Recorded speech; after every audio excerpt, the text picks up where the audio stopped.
Okay, Alexander. I think we are ready to get started. How you doing in London? I'm doing very well. I can't say the situation in London is doing so well, but I personally am well, and I'm very excited and happy to be here today. Okay. Well, it's only us two today, so I think I can do that mode if that works. All right. Let's get started answering everyone's questions. First off, let's. I'm having trouble speaking today. I don't know why. First off, let's say hello to everyone that is watching us on Odyssey, Rockfin, Rumble. Where else? Telegram and YouTube. And a big hello to everyone that is watching us on the Duran.locals.com, our awesome locals community. Hope everyone is doing well today. Hello to our awesome moderators. With us today is Peter and Peter and who else? And Peter again. Peter, it is me and you moderating today. I'm sure we'll have more moderators joining us shortly. So, Alexander, as I take a look at some of the questions that are coming in, start putting them together. What is the big news story? Interesting Atlantic Council op-ed in the Washington Post. Interesting comments from Mr. Anders Rasmussen, former NATO Secretary General. Of course, we have the big counteroffensive, which Ukraine says doesn't exist. Yes. I mean, this is of course the big story. I mean, everything else. I mean, when there's a counteroffensive underway or an offensive underway, I'm not quite sure why we call it a counteroffensive, by the way, because this is actually, properly speaking, an offensive. Anyway, when there is an offensive underway, in which hundreds of tanks and machines and troops are being, dedicated to the conflict, well, this is the big story. This is the big news. And, we shouldn't ignore that at all. Now, it's been a complex battle underway since Sunday. To repeat a thing which I've said many times, which people laugh and find rather humorous, I am not a military person. I mean, this isn't my background. I can only extract information from the information I'm getting and try and repackage it and understand what's going on from what people say. And it doesn't look to me as if this offensive so far has made any significant progress. They've captured a few hundred meters here and there, the odd trench here and there. Maybe that's a bit of an understatement, but the Ukrainians have been suffering very heavy losses and they've not broken through, and they haven't yet reached the big fortified lines that the Russians have built, which is still some distance away. So for the moment, it seems to me this offensive is not going very well. And the Ukrainians are burning up a lot of machines, a lot of their especially wheeled vehicles, tanks, and ammunition. The last, of course, is a significant issue because Ukraine has never been very well stocked with ammunition, but they're burning through it very fast as they try to keep up. But lots of things are going on the side. So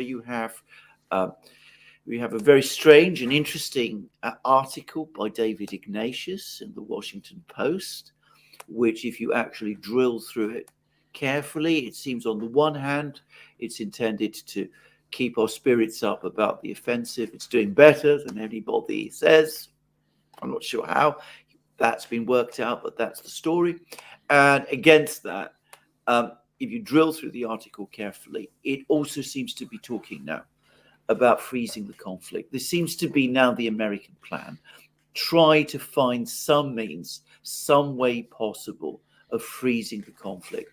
Bear in mind that Ignatius is very close to Blinken, so he's likely to be, to some extent, reflecting Blinken's thinking, and Blinken is at the extreme end of the neocons. And on the other side, we have comments by Patrushev, who is now straightforwardly discussing regime change in Kiev. And this is, I think, a huge change. We did a video on it. We did a video on it, exactly. We had Medvedev talking about this a few days ago, but of course that's Medvedev. He says all sorts of wild things. Patrushev is a much more controlled personality. He seems to be very close to Putin, so he's talking about regime change, and that seems to be the ultimate Russian objective. Now, we've had a whole host of people calling Putin, Erdogan, Ramaphosa, MBS. They've all called Putin in the space of a single day. It's all quite interesting, actually, which is the 7th, by the way, yesterday. In MBS's case, it was all about oil, as far as we know, but also about Saudi Arabia joining BRICS. And it's be interesting to know exactly what fully was discussed between all three. But anyway, they're all calling Putin at about this time. And he was apparently, again, his usual disciplined, polite self. And lastly, we've had this extraordinary comment from Rasmussen, an extreme hardliner, by the way, in NATO terms. But he's now openly floating the possibility. Not floating, he's discussing the possibility of Poland marching into Ukraine. And I think that's what we need to understand. I mean, he talked about certain countries, but the country he's talking about is Poland, because there is no other country that is remotely in any kind of position to do this. So we see that this is also this spectre of Polish intervention in Ukraine is also being used in order to try to advance Ukraine's NATO membership bid. You say, if you don't give Ukraine a route into NATO, then Poland will have to march into Ukraine. And many European countries don't want that. Last but not least, and this is the last part of my summary, Germany's in recession. The Eurozone now is also officially in recession. Yeah, so NATO's going to have a decision to make in July. Yeah. In mid-July in Vilnius. They're either going to escalate with boots on the ground, and it won't be NATO boots, it'll be some sort of security guarantee, which will involve Poland. But I mean, I think they're talking about the Bucharest 9 is what they call them. Yeah. So yeah, Poland, Baltics, I don't know, Czech Republic, Slovakia, Romania. Anyway, these countries are going to sign security deals, security guarantees with Ukraine. Ukraine, according to international law and according to Rasmussen, what he said, Ukraine invites them to join the conflict. They accept the invitation. Everything's according to international law. In much the same way that you could argue Assad invited Iran and Russia. Okay, so they invite them into the conflict, and there we go. We have a huge conflict, a huge war. Yeah, or we're going to get an off-ramp somehow, and they're going to try to find an off-ramp where they save face, where this isn't turned into another Afghanistan debacle. I think we're going towards one of the two. I have a feeling, Alexander, that most everybody now accepts the fact that Ukraine cannot win this. Yes. Well, that's why we're having these discussions. Yeah. I mean, that's why there's no three options. That's why we're not hearing exactly. Ukraine is going to win, even though the Atlantic Council said that the best way to end this is to destroy Crimea and to attack Crimea. Okay, Atlantic Council neocons. But I think most people are now understanding that that Ukraine cannot win this. So we're either going full escalation or we're going to try to find some sort of off-ramp. Absolutely. Commander Crossfire says, by the way, I bless the rains down in Africa. Thank you for that, Commander Crossfire. You guys are great. I watch you two every day. Keep up the work, Alex and Alexander. And Sanjeva says, thanks for the great interview with Claire Daly. What a brave woman and true leader. Alexander. Absolutely, yeah, absolutely. She was a remarkable interview. And by the way, we are anticipating that we'll have her on again. I mean, she's spoken about doing a live stream with us, but not for several weeks. But, you know, if it comes about, which we have high hopes that it will, we'll let you know, obviously. Right. So you were going to say something before we get to questions? No, I think we can just go straight forward. Go straight? Now, I mean, I don't think there's much more. I mean, I agree with your analysis, by the way, that they do face this fork in the road. All I would say is, you know, with neocons, no reverse gear, as I said many times. So they will be, if the situation is as it is, as it's looking like it might be developing with the Ukrainian offensive making no real progress, they will push for escalation. And if it makes progress, they will push for escalation. And if Ukraine is on the, is in retreat, as the Russians launch their own offensive, which they've been talking about, Ukraine, they will talk for escalation. That is what they do. And you can already see that and Rasmussen, by the way, is absolutely a neocon. I mean, he's been that all through, and you can see what they're trying to cobble together, an alliance of all these countries. But of course, Poland is at the core. They're trying to get them all into Ukraine, and it's something we've talked about. We talked about it with Anya a few days ago. It's the neocon plan, and we'll see whether other countries in NATO go along with it. They have, up to now, gone along with every piece of escalation Ukraine has, the neocons have demanded. So they do. Does the UK? Does the UK get involved? Well, who knows? I wouldn't have thought so, but I mean, it's not as if we got much of a military left to intervene in this way. But they might send something in. They might send some infantry or special air service or something of that kind. But one way or another, it seems to me where we're heading, because that's what the neocons do. That's what the neocons always do. They always escalate in these kind of scenarios. If they choose the path of escalation, which is very possible, you start with Poland, you start with Romania, Czech Republic, the Baltics. They run into trouble with the Russian military. Let's just put it that way.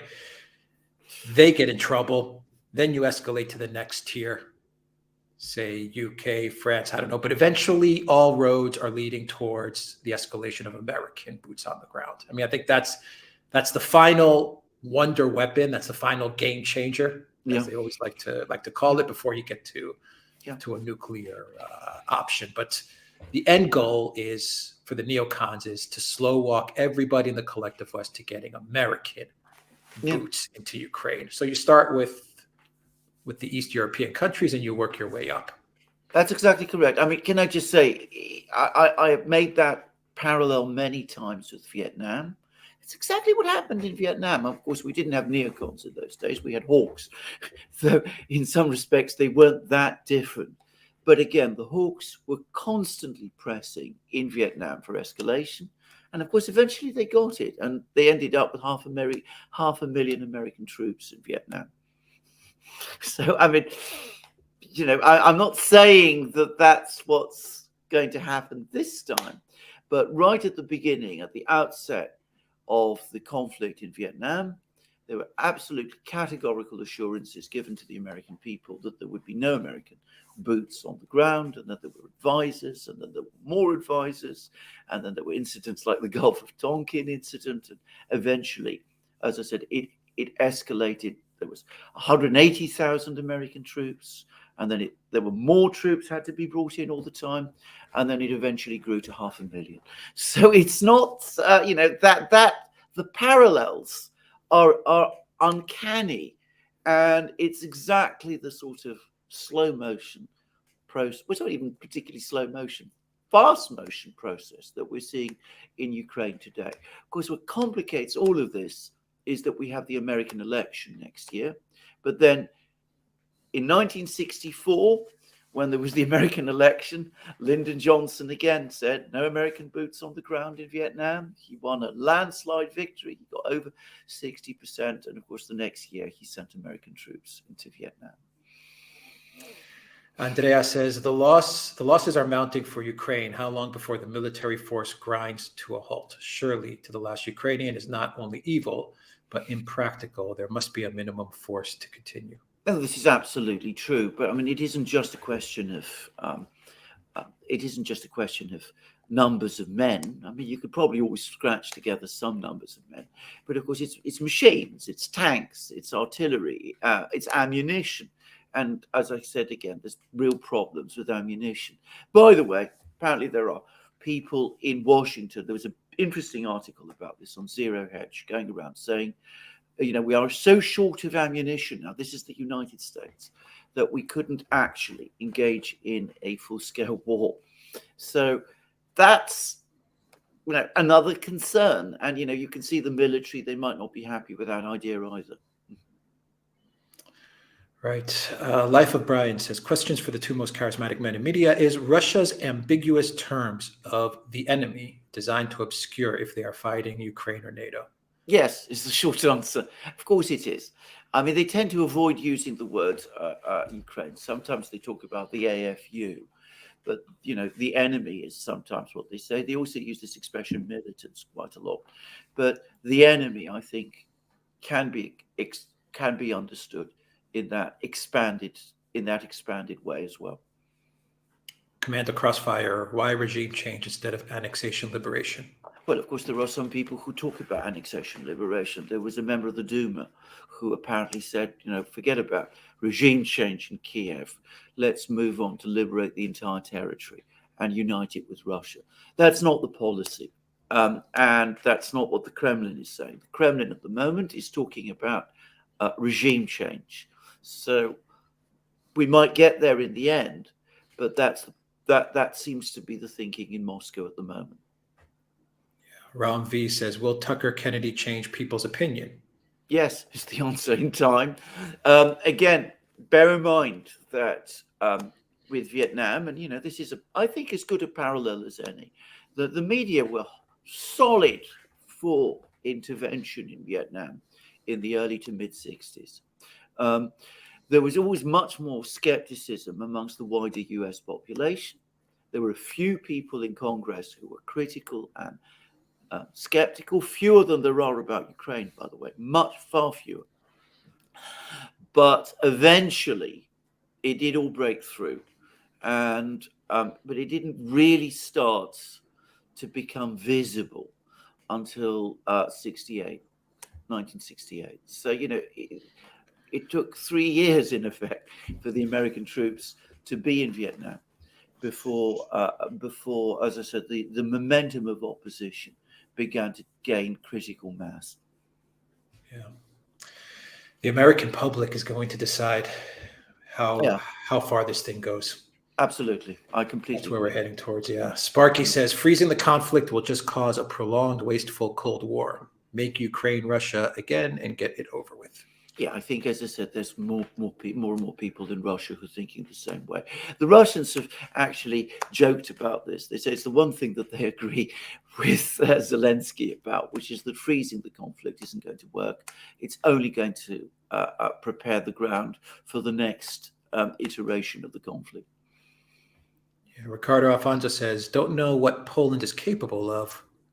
Don't know what Poland is capable of that Ukraine couldn't do.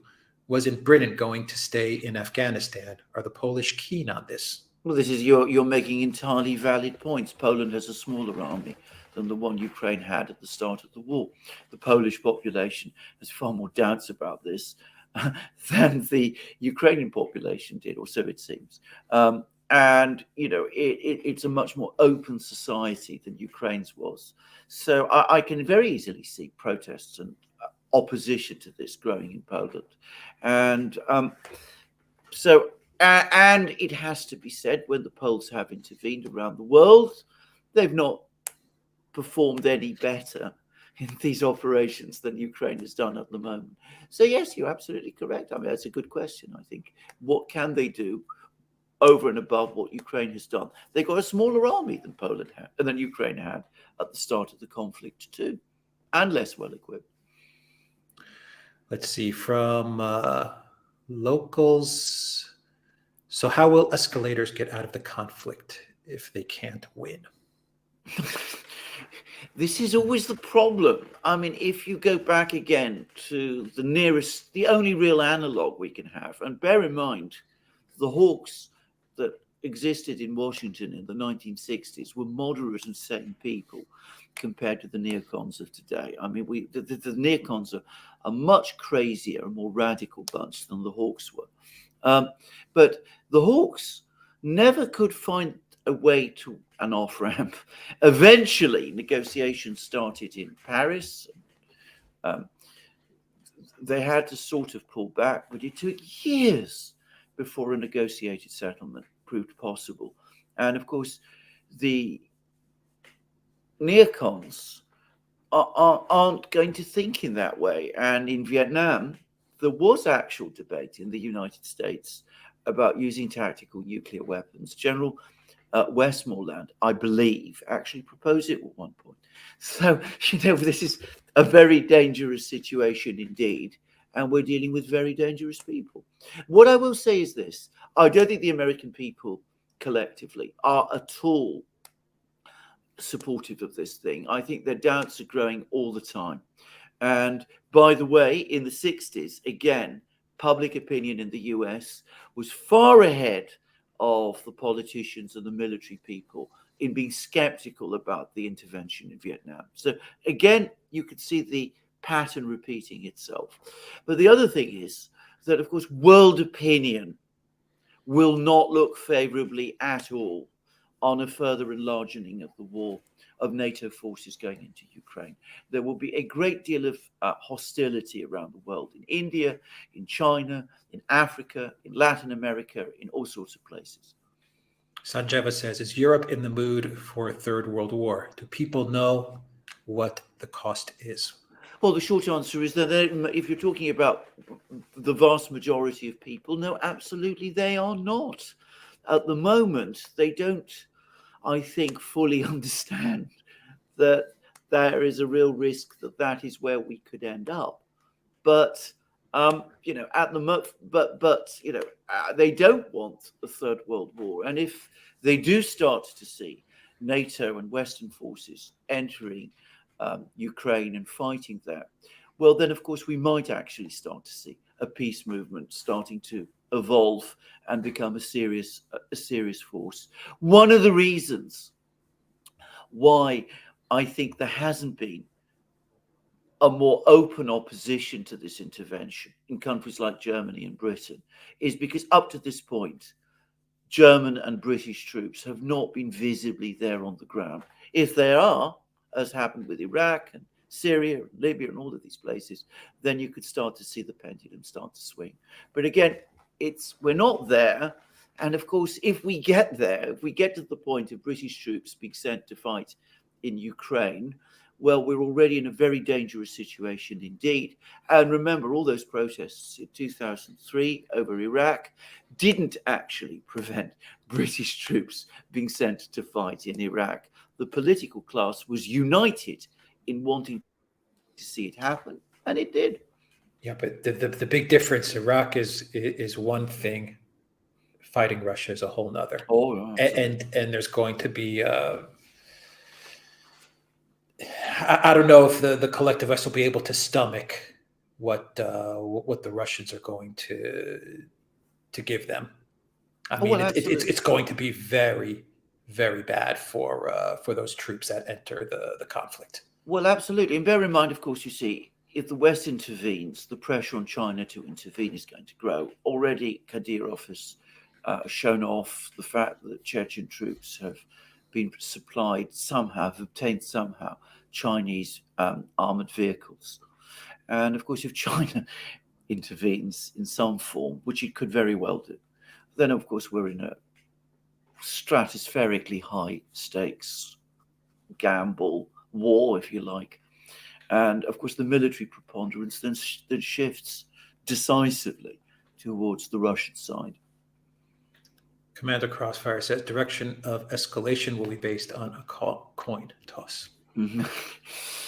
I think that might be too rational, actually, for the way these people think. If only. Yeah. Rick F says, with Iran sending arms to Russia, why not causes belly for neocons to finally get the war with Iran?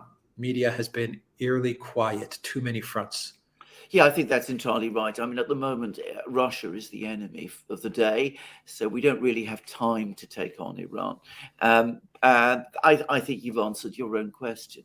But that doesn't mean that Iran isn't in their sights. Of course it is. It always is. If a country finds itself a neocon target it will remain a neocon target. I mean, that's again another rule with the neocons. They never back off. They never change their approach. They will always come back and look for some way to start a conflict with that country. Perhaps they might have to put it off some days, some months, some years, but eventually they will push. And up to now, they've always succeeded. Last Stand Truth says the collective West and media are run by idiots on a blind suicide mission. Well, yes. Yeah. More Nova says no reverse gear. Yes, but do neocons have any limit, or would they go to, let's say, tactical nukes? Well, I've already, I think, partly answered that question. My own personal view about neocons is that they don't actually acknowledge limits. Again, you have to read their publications to understand this. But always the assumption in all of their publications, and this is what makes them different, by the way, from the hawks of the 1960s, but always the assumption is of limitless American power. That they assume that whatever the United States wants to do, it can do. Yeah. Acrobat, thank you for that super sticker. Andrew, thank you for that super sticker. Zionic, thank you for that super sticker. Dustin Russell says the Duran, hands down, the most comprehensive geopolitical analysis on the interwebs. Fair play, Jess. Thank you. Thank you for that, Dustin. Bernard says, what is the likely outcome of Blinken's upcoming visit to China? Deals, detente, or disaster? Disaster. I mean, the Chinese are in. I'll tell you that trip was arranged in a way. I mean, what happened eventually is that Biden sent William Burns, the CIA director, on a secret trip to Beijing, and apparently that was what broke the logjam. It was what finally persuaded the Chinese to meet Blinken. So he will probably go to China. I mean, I've not seen any confirmation of this from the Chinese side, but he will probably go to China. But if you want diplomacy done, the last person you want to send is Blinken. He doesn't do diplomacy, and I think that's the problem. Yeah. Ricardo Alfonso says U.S. third-rate military would have to commit its entire military. That would be the end for them. The U.S. loses all NATO war games that they've held. This is completely true. I mean, in the sense that I don't think it's a third-rate military, but I think that your point that, you know, if the US does intervene and if we avoid a nuclear war and this does end in a debacle, that is the crash. That is the moment when American power collapses in Europe. That is absolutely true. And I think that is, even if you can avoid a nuclear war, is a compelling reason why you would not want to do this thing. Yeah. The Biden White House, they are betting everything on Ukraine. Yes. Everything. It's unbelievable. Sanjiva says India will never support Europe or the USA in a world war. Did you also hear that Zelensky wasn't invited to the G20? The rest of the world is not in this nihilistic bandwagon. Yes, I have heard about it. In fact, I've touched on it briefly in my forthcoming video, and absolutely right. And of course, Modi and Zelensky had this very difficult meeting in Hiroshima, which didn't go well at all on either side. I mean, I gather Modi was also annoyed by Zelensky's behavior, which is unsurprising. So that's why he doesn't had the invitation. We did a video. We did a dedicated video on this, on Modi and on Lula. On Lula, yeah, absolutely. We did a dedicated video on that.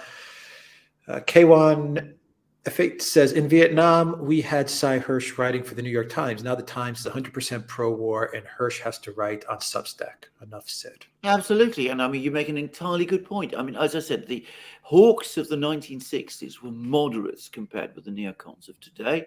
And the media ultimately was a far more open institution. At least it became so than it is today. So, I mean, you have these factors which are extremely dangerous. Yeah.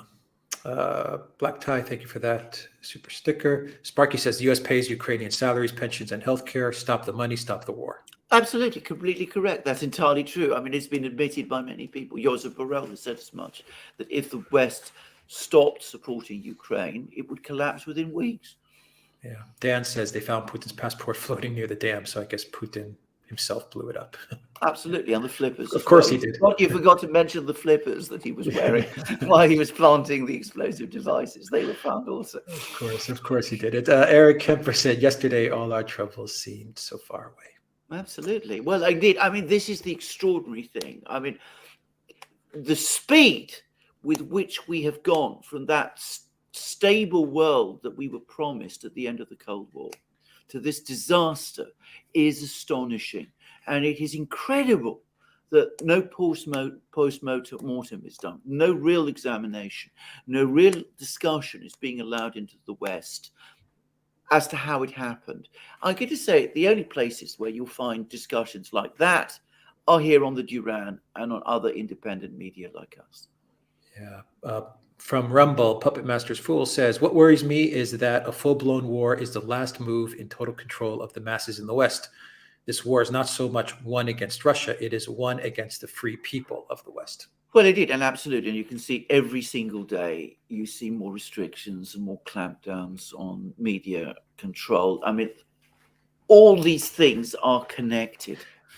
You have a political class that's very insecure, certainly in Europe, less perhaps so in the US, but probably in the US as well. And as I said, they're clamping down. Alex, you were going to say something? No, I was going to ask your thoughts about Aaron Mate, who exposed the fact that Ukraine was telling the FBI who to cancel on Twitter. I know. I mean, incredible stuff. The Ukraine Absolutely. government is telling the FBI who to remove. I know. I mean, pre-Elon Musk. Pre-Elon Musk, absolutely. I mean, it is incredible. And, you know, in a way, though, it's also circular because who ultimately controls Ukraine? So you get. I mean, I don't know this for a fact. I'm sure this happens. Some people get very annoyed about, seeing things appearing on Twitter that they don't like. They talk to Vicky Newland, maybe not her, but someone else. That person telephones Kiev. The request goes to the FBI, and the cancellation happens. Because we only know a part of this story, and we will probably only find out a part of it. DF says, if NATO intervenes directly, will Russia wipe out the small U.S. bases in Syria? My own view is that those bases are apparently on their way out anyway. So hopefully by this time next year, or perhaps even sooner, they'll have gone. What the neocons did when they withdrew from Afghanistan, this is, I think now, I mean, it's been admitted. I mean, Blinken has acknowledged it. The US pullout from Afghanistan was so as not to provide an opportunity for the Russians to strike at US forces. So that was why they did it. And I think that they will do the same with Syria. If they get into a kind of conflict in Syria, they will pull their troops out. Sorry, in Ukraine, that will hasten their departure from Syria, which is going to come anyway because the diplomacy there is now clearly pointing in that direction. The pullout from Afghanistan was before the special military operation. Absolutely, it was which once again signals that they were planning on the conflict with Russia before Russia intervened. Absolutely, and you've got Blinken himself telling us that was the reason they did it. So you can put all the facts together, and they all point in one direction. And I think this is a war of choice, but the choice was made in Washington, and I think this is something people need to understand. Yeah, Danielle says apparently Baerbock has continued her world charm offensive and has added Brazil to the offended. When will we see the back of these Greens? Well, absolutely. And I mean, it was an astonishing speech. I didn't just take in Brazil, but the whole of Latin America, in which he said that the Latin Americans, horror shock, are too concerned about food and not concerned enough price of food and not sufficiently concerned about Ukraine. And I mean, it's crazy. And of course, it must have made many people in Latin America absolutely furious. And it's going to lose Latin American support for the West, not just over Ukraine, but on very many other matters. It's exposing the fact that all those endless resolutions at summits about, providing help to the global south, the poor countries of the global south, they were ultimately just a sham. I would say the Greens are plunging in Germany as well. I mean, they're losing support. We did a program about this. And I suspect that Baerbock's charms are starting to fade for many Germans too. Yeah, they're exposing themselves. The whole world is now seeing them for who they are. Absolutely. Yeah. Ricardo Alfonso says the opinion of the public doesn't matter in democracies. They're just there to pick up the tab and clean up after the party. Well, this is completely true up to a certain point. I mean, remember what Garland Nixon said in one of the programs that we did with him. He said, you can disregard the people only so far. I mean, the police agencies that you depend on, they too ultimately are a part of the people. If they break, if they go over to the other side, then you're lost. So you can push people very far indeed, but there does always come a breaking point. We're not close to that point yet, but the neocons and their fellow travelers are taking us ever further and faster up that on that direction. From locals, BFT Eyes Wide says the collective West leaders' disconnect with reality is rooted from the ideology initiated by Bertrand Russell in his 1930 Scientific Outlook. Two separate educational systems, elites versus plebs. It's prominently displayed in the total collapse of Western diplomacy. Right. Well, I am not an expert on the writings of Bertrand Russell, whom I haven't read much of him. What I can say is you can see a lot of the interviews that he gave, and of course, he's at the end of his life. Give him credit. He actually became, in Britain at least, quite a prominent peace campaigner. But he was an immensely wealthy member of the absolute upper echelon of the British aristocracy. The Russell family is one of the most wealthiest and most powerful families in Britain. And the head of that family is, of course, the Duke of Bedford. And, of course, they do have elite educations. They always have done. So if what you say is true, I mean, what Russell would have been calling for is simply the prolongation and extension of that very system that, in effect, nurtured him. Yeah. Victor Papadopoulos says, do you notice any parallels between the US today and the 1980s Soviet Union? Gerontocracy with ailing economy and recalcitrant member states. They're giving off some serious later USSR vibes these days. Yeah, absolutely. I mean, many people have made these parallels, and I think they're good parallels and they're strong ones. But the Soviet Union in the 1980s did not have neocons, and I think that's a fundamental difference, which we always need to understand. I mean, it did not, in the end, see its solutions to its problems in intensifying its foreign policy interventions around the world. On the contrary, the talk in the Soviet Union in the 1980s was of retrenchment, of pulling back as far as was possible, so as to concentrate on the problems at home. And of course, that was done, and it in some ways was botched, but nonetheless, the Russia of today emerged from this. In the United States, it's different, because one gets the sense that there's a total logjam. There's no real ability to focus on the problems at home. So the solution instead is sought, at least under this administration, in taking a more aggressive stance internationally. Tom, somebody says, AM saw the chat with Claire Daly. Love her and her humanity. Talk about EU peace, horrid neoliberalism. Do you think it will ever be a viable body for good, or continue NATO neoliberal world order mouthpiece? My own straightforward feeling about this is that I don't think it ever can be now. I think that it is so contaminated by this that any idea of reverting it back to the economic grouping that it was, once trading grouping that it was, 50, 60 years ago is now gone. So I don't think that this is possible. I mean, I think the only solution to the European Union is to abolish it. Angry Warhawk says, what more can NATO do? Oh, they can send in troops. I mean, that's what they would do. And remember, those troops won't go by themselves. They'll go in with aircraft, with fighter jets, with all of those things. So they can do a lot. Yeah. 515 Coldfire says NATO's image is destroyed with the dam. They've been very quiet about it, and it's interesting that they're not talking about it very much.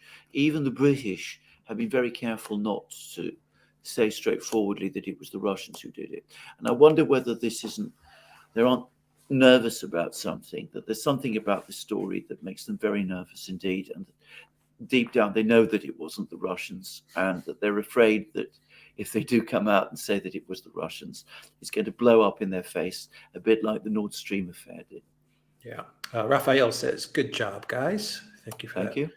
Raphael. And from Sparky, make Ukraine Russia again? Yeah, I mean, lots of people in Russia are now talking about that.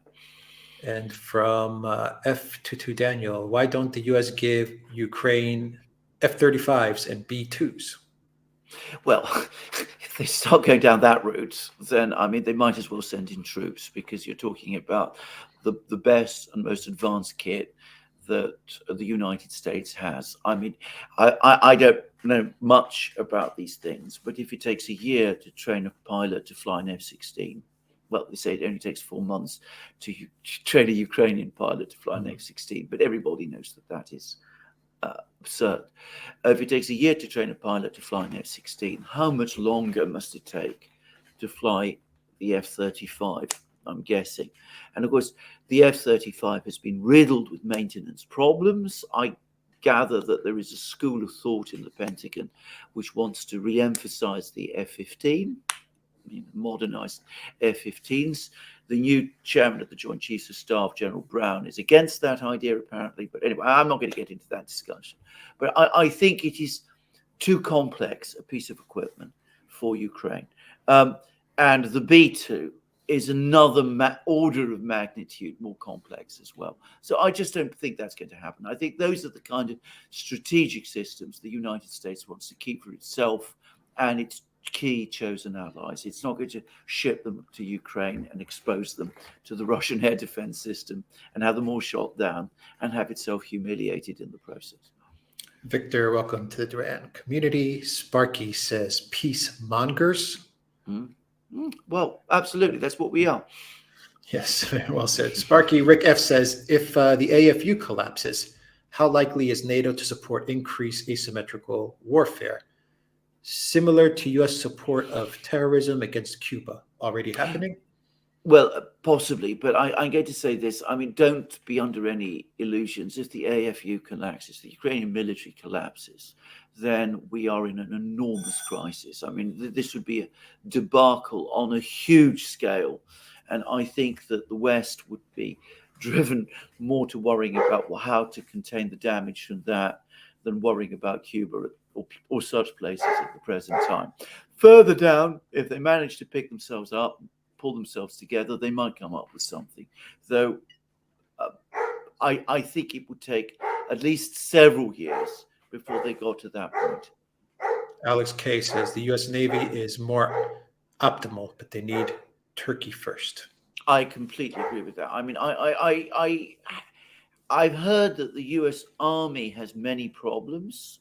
I've heard that the U.S. Navy is in much better shape, and that the U.S. submarine force is in very good shape. That's what I've heard.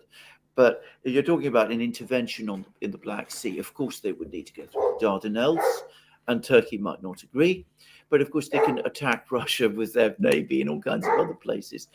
The Baltic is something that is often talked about, trying to impose some kind of blockade on Russia's Baltic ports, for example. Law of Attraction says, Privyet the Duran, what is the safest place in the world now, physically wise and freedom of speech wise? India? Just saying. Raisi says, what's the likelihood of the West to use Poland as an alternative under Article 4 without the protection of Article 5 as the next proxy against Russia? It is very likely indeed, and Poles need to bear that in mind because, they could be pushed into intervening in Ukraine and the left hanging out to dry. I mean, it is not impossible. In fact, I would say it's highly likely. Harmonidat says, the major distinction between Vietnam and today's conflict, as I see it, is mass communication. The spread of information and opinion is super fast. Absolutely correct. That's entirely true. And that's one reason why they're so anxious to control communication.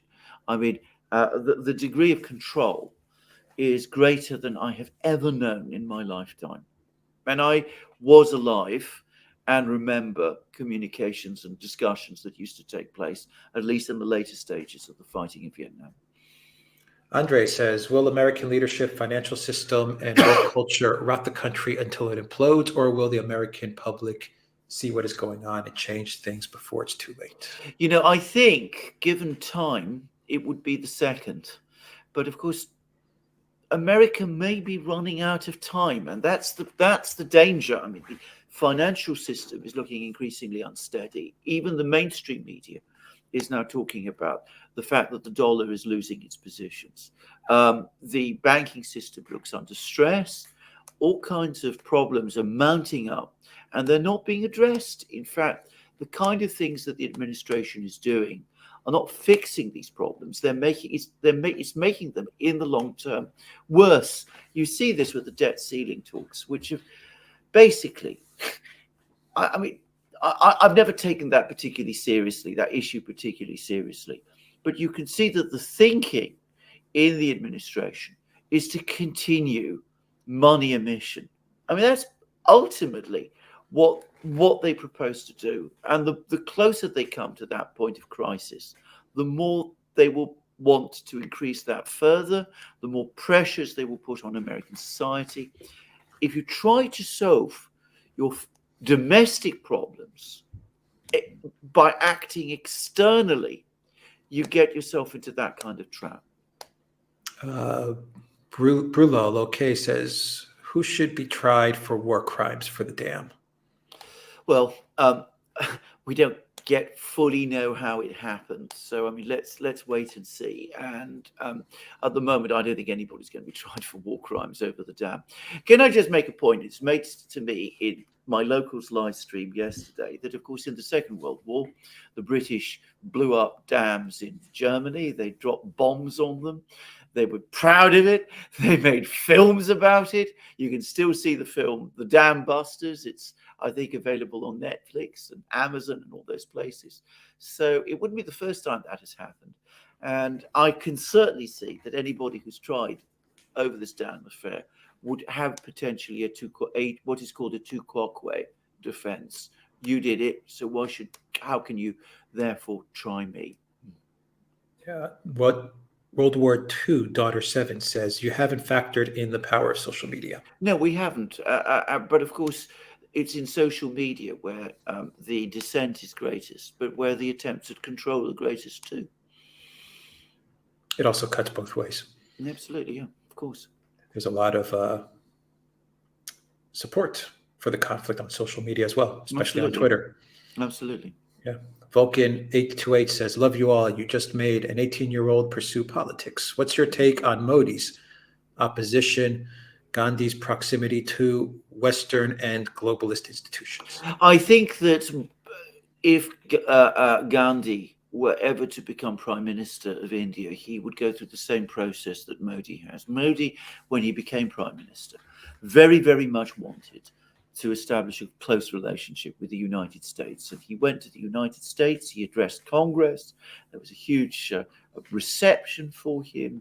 There was lots of talk at that time that India and the United States were going to become friends and allies. And of course, what Modi has gradually found is that for India, that kind of relationship with the United States is incompatible with the reality of India as an emerging great power. And I think the same exactly the same process would happen with Gandhi. And remember, Gandhi leads a party, the Congress Party, which has deeper roots in, shall we say, the Russian Indian entente than Modi's party does. So I think that, yes, for the moment, just as Modi did when he was in opposition, Gandhi may be playing a little bit, get the Americans on side. But if I was the Americans, I wouldn't put too much of a stake on it. Fish says UN Representative Nebenzia stressed the development of biological weapons program of the US in Ukraine last week again. Would the use of bioweapons be possible last stage of escalation short of nuclear weapons? Well, I'm not going to try and speculate and discuss those kind of horrifying scenarios. I think that would be a terrible thing to do. And can I just say, the scientific consensus about bioweapons is that they're absolutely things that you cannot control. And if anybody is thinking of that, then, frankly, they've taken leave of their senses. Tiziano Movie, thank you for that. Filipina Traveler TV says Colonel McGregor said in a recent interview that the Russians could not have beaten Germany during World War II without all the equipment and petroleum they got from the USA. What do you think? I'm not going to go down there and discuss this in detail because this is a huge historical topic, and I'm not a historian of the Second World War. But what I will say is this: the big difficult battles which the Soviets won, which were at Moscow in 1941, Stalingrad in 1942, and in Kursk in 1943, they all happened before the bulk of this American help arrived. So maybe it helped and accelerated the Soviet victory. In fact, I'm sure it did.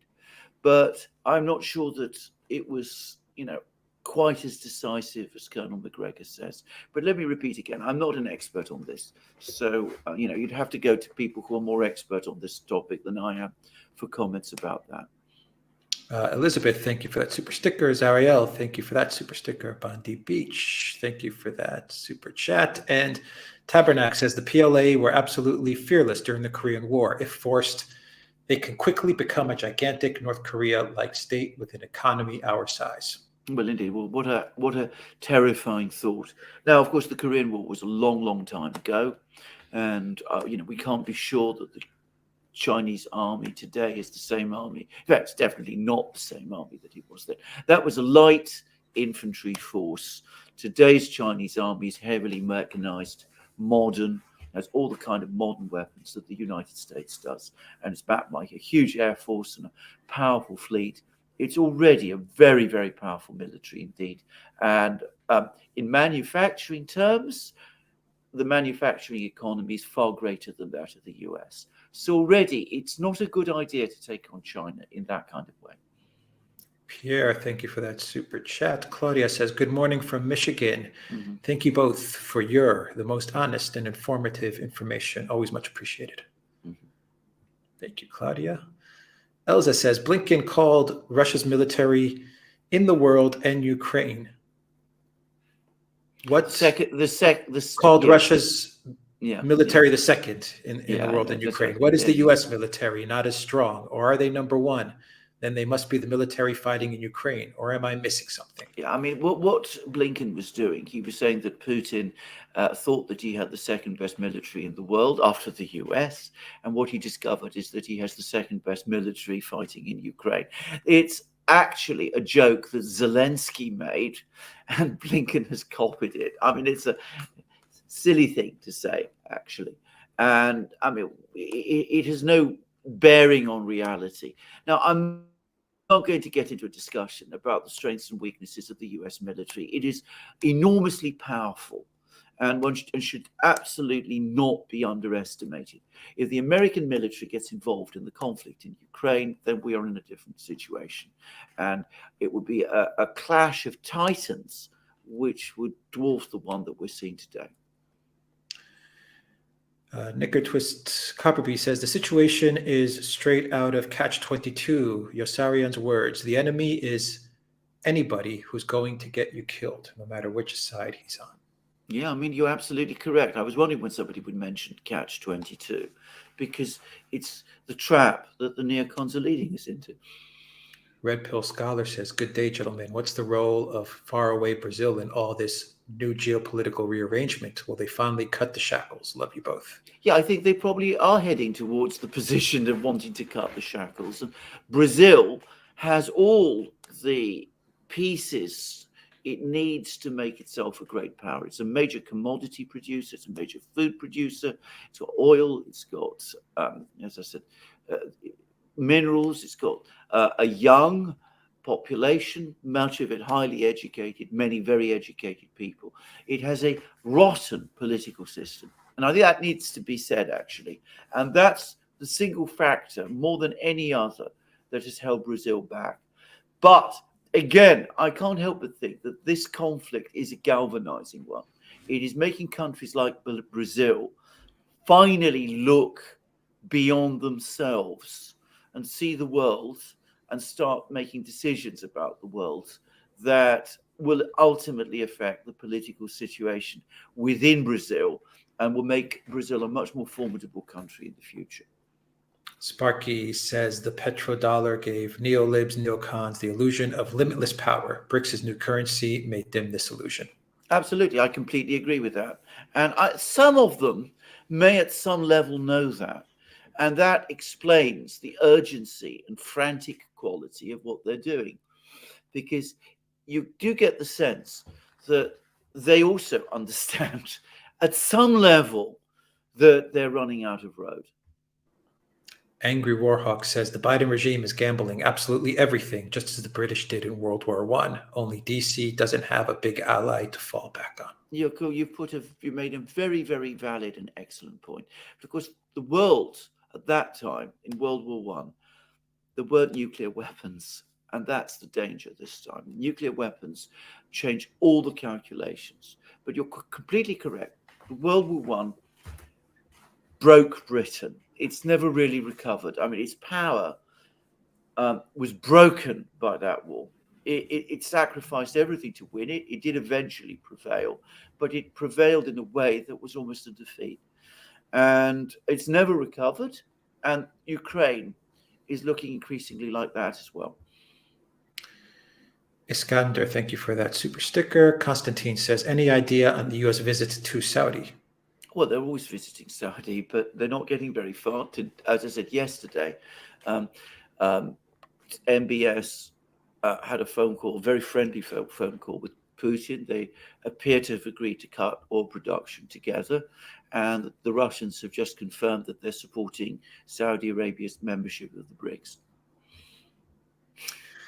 Miss Texas G says, if the U.S. gets involved in Ukraine, China will get involved? Will India and Saudis get involved? Yes, everybody will get involved, but China will be the big player because China is the country with the endless, huge manufacturing capacity. The United States hopes to increase ammunition production to 70,000 shells a month, and that by 2025. Currently, it's running at around 20 to 30,000 rounds a month. Russia produces at the moment around 200,000 shells a month, apparently. With its enormous manufacturing, China could probably produce millions of shells a month. And that gives you the idea of what it could probably achieve.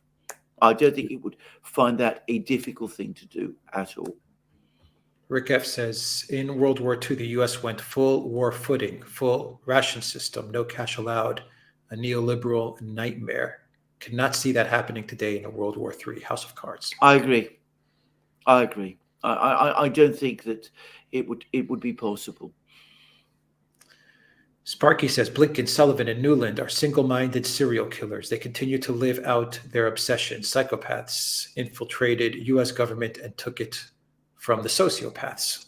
Absolutely. And, I talked about the hawks of the 60s and the neocons of today. And, of course, there is a direct connection. Many of the hawks eventually evolved into neocons because of their anger and bitterness over what happened in Vietnam. And at the same time, they allied themselves with these left-wing Trotskyist people in New York. And out of this sort of cross between these two groups, the current neocons were born. Yeah, Human, thank you for that super sticker. Zibnek CZ, welcome to the Duran community. Fender Strat says, thanks again, both of you. I encourage people to support and share your hard work. Can the debt-soaked U.S. really afford boots on the ground? The Vietnam War ended to the gold standard. What will this end? Well, you're absolutely correct. I mean, the whole system, I mean, to my mind, Vietnam undermined the existing financial system of the United States, which is based ultimately on gold, and inaugurated the system that we have today, where eventually the United States went over to pinning the dollar to oil, rather pinning oil to the dollar, and that created the current system that we have now. But as you absolutely rightly say, that system has led to huge debts, in deindustrialization, globalization, all of those kind of things. The United States is far less well positioned to intervene in a conflict today than it was in the 1960s, when it was far and away the world's strongest industrial power. So if Vietnam created all those problems for the United States then, how much potentially greater would all the problems be if the United States became absorbed in a conflict in Ukraine? Tyler Durden says, thanks, gents. Victor Tanaka, thank you for that super chat. And from Rumble, Euro Gabor says, after invitation sent out by Mr. Iskander, General Zaluzhny will be held his July 8th birthday party on planet Mars. Confetti will be provided by Budanov. I wonder how the PR machine will spin this occasion. Alexander, yeah, that Zaluzhny, Budanov, Zelensky's traveling out of Ukraine all the time. I mean, there's some bizarre stuff going on in Kiev. Absolutely. Yes. Yeah. I mean, they're having a hard time hiding. They're having some kind of a hard time. Absolutely. Yeah. Shankar N says the West media ignored Modi's visit to Papua New Guinea and his reassurance to island countries. Modi's epic comment in the PNG event, you are not a small island nations, but large ocean countries. Yes, absolutely. That's exactly what he said. And you're absolutely right. They did ignore it. Bear in mind, Biden was also supposed to visit Papua New Guinea, and he didn't. So Modi was left to go there. And of course, he dominated it. He dominated the whole discussions there. And the West doesn't like it because India is starting to express itself, to show that it is, in fact, a leading power in the world. I have to say, it's played its cards with consummate skill over the course of this conflict. It is one of the big winners. Yeah. Rune Stodovet says, loved the daily interview. You discussed the political left being demolished. How can there be democracy without a functioning counter to neoliberal neocon politics? Are we too brainwashed now? Absolutely. I completely agree. And by the way, I don't know how many of you also watched the interview we also did, Glenn Deason and I, with Václav Klaus, who is, of course, from the classical old conservative right. But he was making exactly the same point, as in a kind of a way as Claire Daly did. Claire Daly says, we don't have a left. And Václav Klaus said, we don't have any longer a right. What we have is this bizarre thing in the center, which it's impossible to put a simple label to, neoliberal, if you like, whatever you want, globalist, whatever you want to call it. But both Claire Daly and Václav Klaus, in their very different ways and with their very different outlooks, were making the same point. What is happening is the abolition of proper politics, the kind of politics you need in a democracy. This is not a bug. This is a feature. So just keep that in mind. This is what they want. Yeah, the goal is not democracy. Absolutely. That's not their end goal. Utis 4321. The people do not affect political change, never have. All revolution comes from an organized, well-funded counter elite, who are the CE in the West. I think there's a lot of that, and there's a lot of truth in that. There's always a radical group that is lurking there in the corner and which eventually does take control of the revolution, often grabbing the reins, in fact, nearly always grabbing the reins from the people who think that they will control the revolution. You saw that in France in 1789. You saw that in Russia in 1917. So yes, I take your point. But having said that, revolutions only happen when there is a critical mass of people in the population who, for whatever reason, are unhappy with the current status quo. You have to have that before a revolution can take place. And we are approaching that point very fast. George Galloway, in my presence, he didn't say this directly to me. He said this to lots of people, but I was there. He said just a few weeks ago at a rally that I attended, he said that he has never known a time when the political class in Britain felt more disrespected and less secure. And I think that is absolutely right. And remember, Britain is one of the most stable countries historically in the political world. Knicker Twist Copy says there is not left and right, two cheeks of the same arse. Yeah. Claire Daly and Václav Klaus would agree with you. Yeah, well said. Jenny BN says the U.S. will not go into Ukraine. It might talk Poland and the Baltic states into doing so. Well, I hope you're right.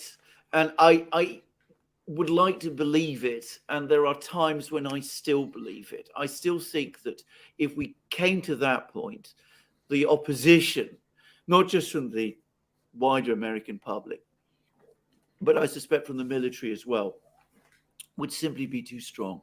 So, maybe, possibly, hopefully, we might be able to avoid it. But, we're too close to the point of an intervention for comfort. And I think that's the thing to drive home. Yeah. Roman says, do you think the West can activate Greek-Turkish issues if needed? Too close to close south for Russia. Cut Greece is oil shipping business. Make life tough for Duran. Many reasons why.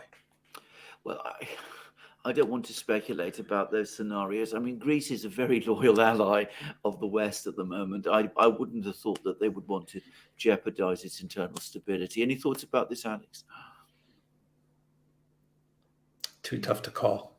Yeah, it really is too tough to call. I always have hope that if Greece is pushed into these types of scenarios, the Greek public will get out on the streets and push back. But I have lost a lot of faith over the past couple of years of the Greek public's fire that they used to have. Absolutely. The EU has definitely taken a lot of soul and passion out of the Greeks. Absolutely. Yeah. Absolutely. I completely agree with that. Yeah. Nigel Green says, NATO or no NATO, it's a lost cause, is it not? Oh, yes, ultimately. I mean, NATO in its present form cannot survive. And at some point, this will end. But what will happen in the meantime, I don't know. From John Matthew, why India is so hostile towards China? Jealousy? No, I think it's not jealousy. I think it's a complicated web of problems that began to emerge in the 1960s, the origins of which have never been fully clarified. But in the 1950s, China and India were very close and very friendly to each other and seemed to be working together on many international issues. Then in the 1960s, early 1960s, the relationship completely broke down. And in 1962, there was a border war between China and India, which China decisively won. That left China in occupation of a lot of territory, which India considers to be its own. And this has caused major tensions in that relationship between China and India. My own view is that, yes, there are tensions between China and India. Many Indians feel also that the Chinese are not listening to them, that the Chinese feel overconfident and to have become so confident in their strength and power that they're disregarding India. So I think that there are those tensions, but I think that both China and India at some point will understand that this is not a good situation and that there will be moves to try to resolve it. We had the Indian ambassador to Moscow uh, uh, um, on our programs a few weeks ago. And he did say that for India, restoring the relationship with China is a priority, even though he had many critical things to say about Chinese policy. And there was an article in Global Times, an editorial, in fact, that seemed to suggest that for China also, resolving the conflict with India is a priority too. Ricardo says F-35s and B-2s would cause the Russians to laugh themselves to death. They're impressive on paper and in movies. Well, probably. I mean, again, I'm not the person to discuss that kind of thing with. I think they would be concerned, not because perhaps these aircraft in themselves are dangerous, but because if they appeared on the scene, it would be a major step towards nuclear war. Duck Life says during Afghanistan withdrawal, State Department prevented planes organized by Glenn Beck from leaving, and many had to go into hiding, were left behind. I've heard that too. No. Yeah. Radovid says, thanks for the great work. Thank you for that, Radovid. Theodore says, what happens if Russia declares an invasion of Ukraine, if RU declares an invasion of Ukraine? Why would they do that, given that they're achieving their objectives without making that kind of declaration? Yeah. Malmes, thank you for that super chat. Nevermore says, a Business Insider article yesterday showed images from Maxar Tech with damage to the dam road on May 28th and the road gone by June 5th prior to the breach. Yes, I've seen that. And I mean, there is this view, and there is some evidence to support it, that this was a cumulative problem with the bridge, with the dam that was building up over some time. And that's Colonel McGregor's view.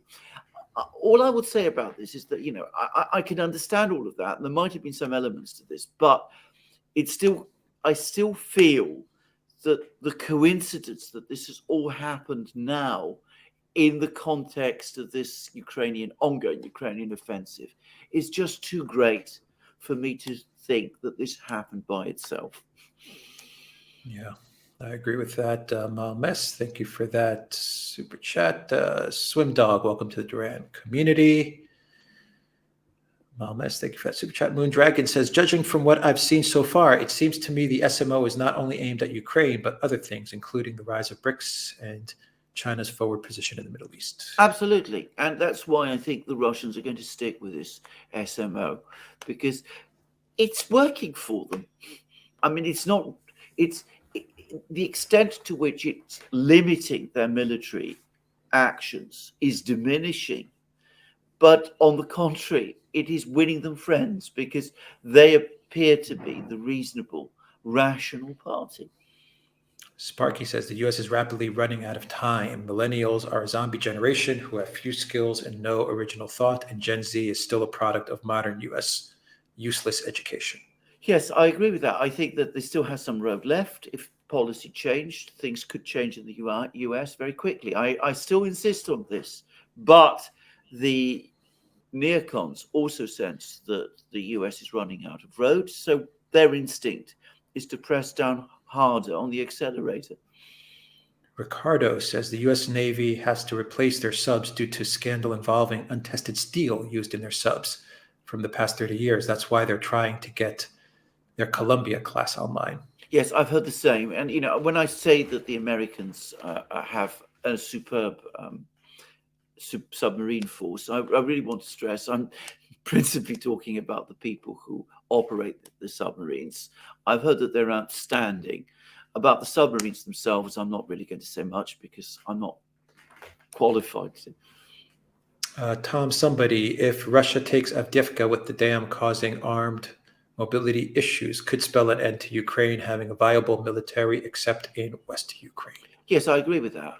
And there have been big Ukrainian counterattacks around Avdiivka and Bakhmut as well, but apparently without any success at the moment.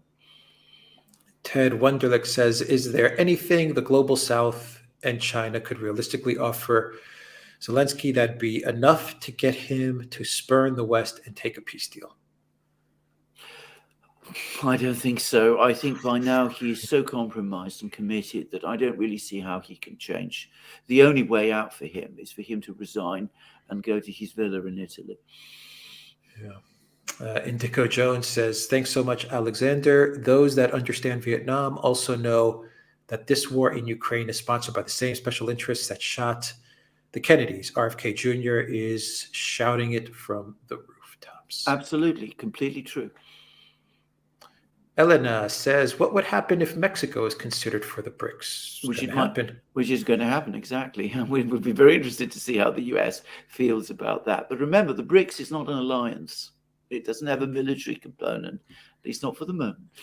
We're going to find out, Elena. We are going to find out, Deborah says, Max B mentioned that Russia was a thorn in the side of the British Empire, similar to what is happening today with the US. Can you elaborate? Well, this is in the 19th century, and I'm actually skeptical about that a little bit, because I think a lot of this was British paranoia, actually.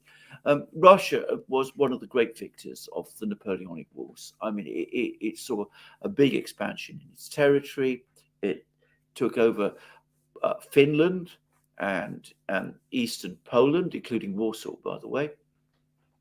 And it emerged from the Napoleonic Wars as the most powerful military, with the most powerful land military in Europe. So the British, who were, of course, at that time the world's #1 power, came to see Russia as their great adversary and rival. And you start getting, from about the 1820s, 1830s, an anti-Russian, Russophobic narrative in the British media, which is every bit as crazy and as bad and as mendacious as anything you see today. And of course, that culminated eventually in the Crimean War, which, contrary to myth, did not go particularly well for Britain. But I'm not going to get into the discussion about that.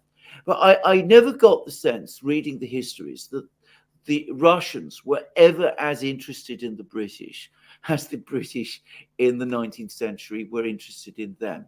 So, for example, the so-called Great Game, an expression coined by Kipling, that the Russians were always thinking about advancing into India and taking control of India from the British. There's not a scintilla of evidence that I've seen that anybody in St. Petersburg in the 19th century ever seriously contemplated doing anything like that. So the Russians in the 19th century wanted to be left alone. It was the British who were constantly doing what they could to provoke and antagonize and annoy them. And until, of course, in the first years of the 20th century, the British suddenly discovered that they needed the Russians because the real adversary was Germany, and they needed the Russians to counter Germany, at which point British policy changed. But I've never thought that Russia really was a thorn in Britain's side. It was the British, if anything, who were a thorn in Russia's side in the 19th century. Elsa says that I forgot the second in her first question. Thank you for that, Elsa.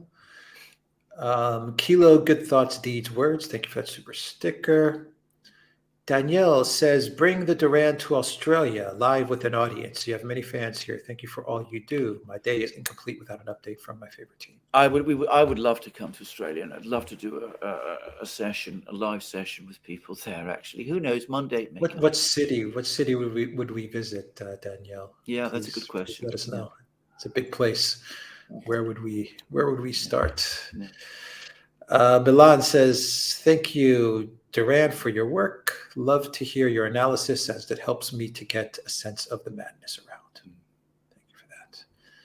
Milan and Garland, Nixon, the great Garland, assisted suicide for the European Union. Thank you, Garland. Thank you, Garland. It is good to hear from you again. Good to hear you. Elena Diaz says, is it true there is a big influx of Western people applying to move to Russia? I must say, I would love to go there to volunteer for work. I don't know how big it is. I've heard that there's a trickle rather than a flood, actually. But maybe there are people going. I can understand why. You go to Russia, by the way, contrary to what people tell you, it's actually a rather nice place, a very pleasant place in many ways, It's a and very nice becoming more place, so. and there's always people Yeah. immigrating to Russia. It's Yeah. always had a lot of people Yes. moving there. Yes. Always, yeah. It's not anything new No. for Russia. Uh, F- Freke Hankat says the quality of MSM reporting in Denmark is so awful. I feel sick watching it. Any tips on deprogramming friends and family from the BS? The problem is that you have to find some degree of receptiveness, some ability to listen to these to alternative views. I mean, my wife yesterday met a friend of hers who's a philosopher. He's a philosophy lecturer. He had himself come. He was by no means pro-Russian or anything like that, but he started to react against um, the media coverage in Britain, which he could see was getting, well, he's a philosophy person, was starting to see was becoming completely unbalanced. And that did make him open to alternative viewpoints. But people have to be, open for those viewpoints. I mean, if their minds are made, my experience is that, don't waste your time trying to change people's views. If you want to retain your friendships, talk about other things. That's my experience.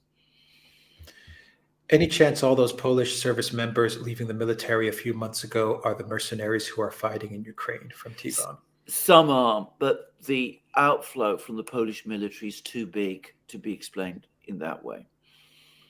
Asmi06 says, with everything going on, the Russians apparently still intend to introduce e-visas for tourists from the EU and some other countries. What do you think?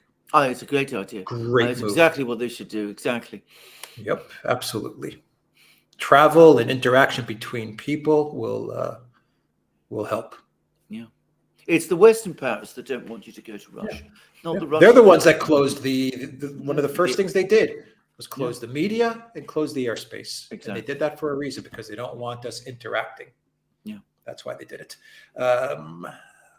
Dragisa, thank you for that super chat. GDog2K2 says, by any classical war matrix, the US could last a few months in an all-out conventional war, less in the South China Sea.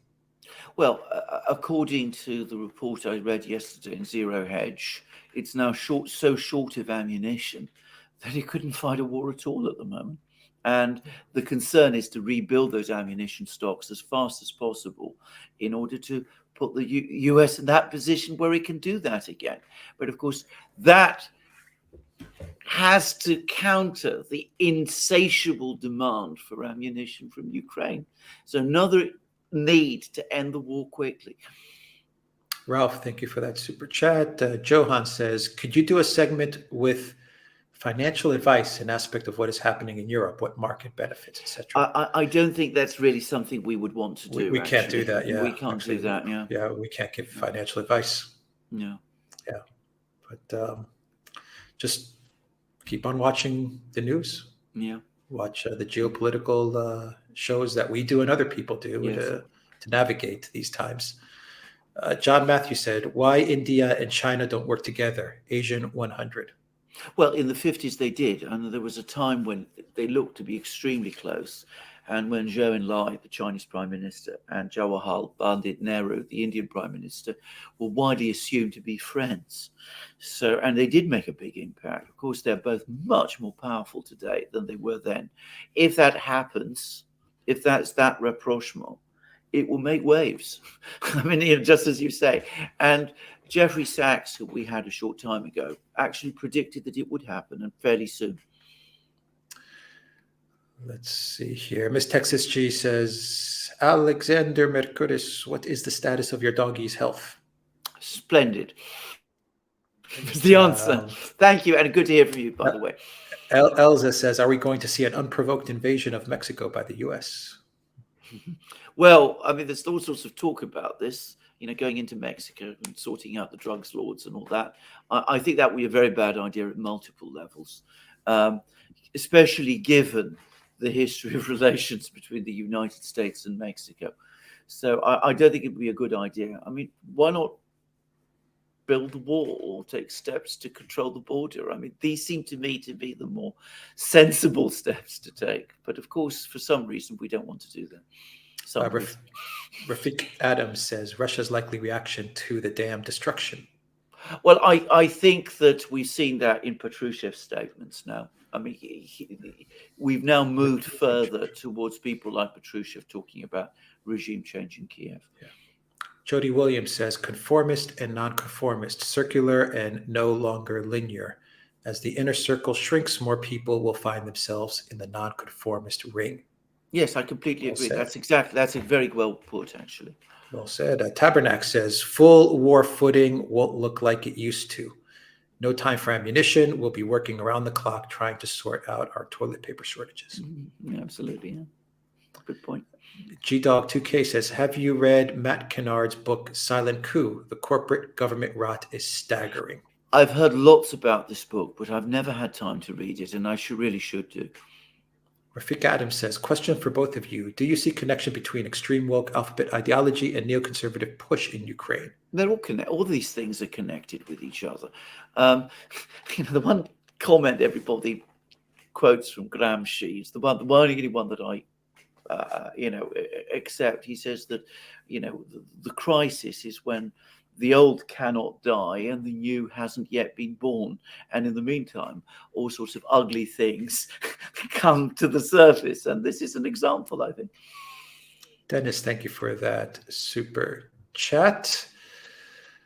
Gary asks, what is the difference between a neolib and a neocon? No, there is no very little now. Yeah, there is no practical difference. I mean, essentially, they're just as bad as each other. No, but you have said that which I think is a good description, that the neoliberals they look at things from an ideology, while the neocons are just more sinister and practical in that sense. Like a neolib will go to war for a humanitarian intervention, like Samantha Power would say, while the neocon is just like, I want to go to war because I want to destroy this country. Exactly. I mean, I lump all of these people together as neocons, but I think that distinction does exist. And by the way, Blinken, who I often refer to as a neocon, we often refer to as a neocon. I mean, in that respect, he's more close to the Samantha Power school of thinking. I mean, he's constantly harping about human rights. He even says human rights trumps international law. Yeah. Homesick Alien 80 says we need to revolt before robot armies arrive. No. True. Let's see. Chilla Dahune says Melbourne, Australia is where to come. The second half of the 20th century, it was the largest city with Greek population in the world. I believe it could still well be. I know there's a big Greek population there. Absolutely. Lord Justakos says, you are here, Garland. If so, great work you do. I rarely miss a video. You should get Tom Luongo on. It's a good idea, actually. Yeah, yes. Why not? If you're there listening, Garland, do it. And by the way, can I just add to what Lord Justakos just said? Great work that you're doing. Yeah, everyone definitely plug into Garland's channel and his shows. Fantastic stuff. Jeff Rich says, come to Melbourne. Great Greek culture, great coffee. I will show you around. Excellent. Looks like Melbourne is the place. Is the place to be. Yeah. Where are we here? One sec. Law of Attraction said, who is the next victim of the Zelensky curse? Very good question. Prime Minister Sanchez of Spain, except, of course, he's apparently now got himself a nice cushy job. He says that he wants to become NATO Secretary General. Yeah. I fool you not. Everyone wants he doesn't say it. Of course, he doesn't say it. He's denying it. But all his friends are saying it for him, that he's going to want to become NATO Secretary General if he loses the election, which he probably will. And who knows, that might indeed be where he's heading. Or, of course, if Ursula goes to moves her office from one part of Brussels to the next one and becomes NATO Secretary General, well, that opens a nice space for someone to take over as president of the Commission. Mr. Sanchez might be the person to do that too. Just saying. Elza says democracy and freedom have become the reason to invade other countries. Nothing that applies to the governments in the West themselves. Absolutely. Well said. Rafiq Adams says, any update on possible Michael Jones joining the show for discussion on geopolitics? Not yet, Rafiq. Not yet. We'll get it done. We'll get it done. It just takes time. From Indigo Jones, do you see similarities between the nihilists in the early 20th century and the woke today, between the fascists of that era and the WEF? No, well, in terms of their intensity and their irrationality, none. If you want to read a really good book discussing a work of fiction, discussing this kind of mindset, the unsurpassed work of fiction in this is Fyodor Dostoevsky's novel, The Devils, which is about a political group.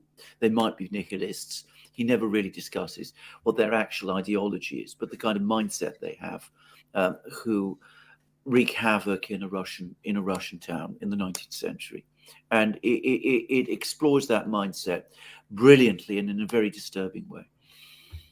Sematagi, thank you for that super chat. Rafiq Adam says, any thoughts on Tucker Carlson's recent Twitter podcast? Any chance you could do a joint podcast in the near future? Blow up the internet. Absolutely. We'd love to. We would love to. I mean, if Tucker's watching this, yeah, absolutely. Absolutely, yeah. But no, I like it. Yeah, I liked it. Yeah. The last I heard, Alexander from Axios, is that Fox News is trying to shut him down. So keep that in mind. Yeah. They're not going to let him broadcast. They're going to try to stop him. Mr. Scott says, if Russia is the only big European country not actively destroying itself, doesn't that give the European populace no choice but to orient towards Russia? Yes. And by the way, that is the terror that informs a lot of policy decision-making in Britain. They mean their great fear is that if the United States departs the scene and Russia emerges as the dominant European power, with Britain so weakened today, it will become an isolated country under the shadow of a bear. I mean, I think this is a paranoid way of thinking myself, but that is that is conceivably what might happen. Someone is saying I'm pronouncing Melbourne wrong. Oh. Melbourne.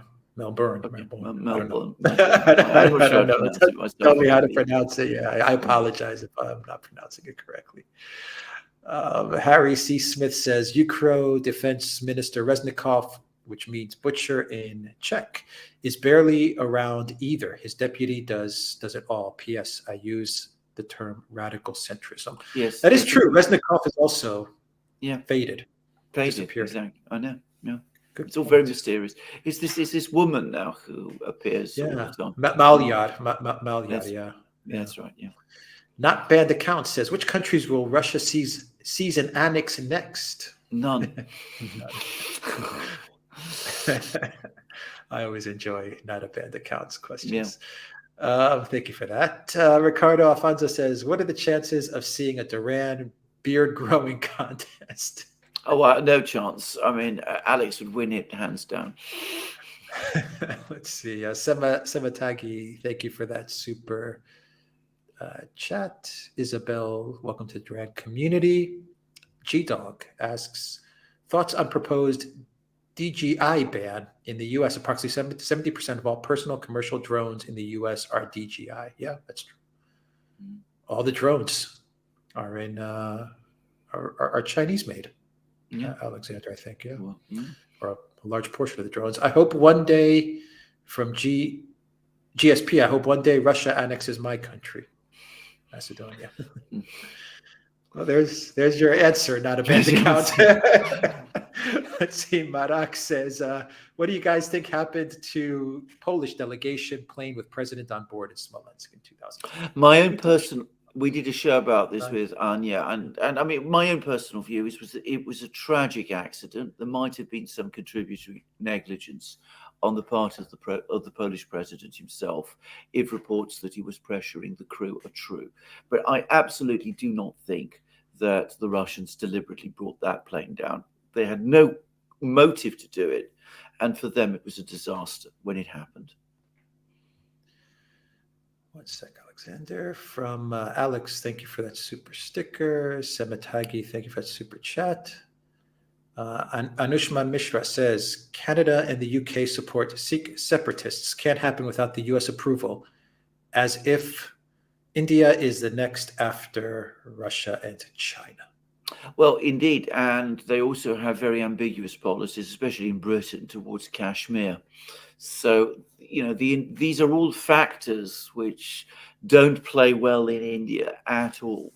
And to be very clear, Punjab, where the Sikhs are, and Kashmir are far more important territories for India than these places on the border with China are.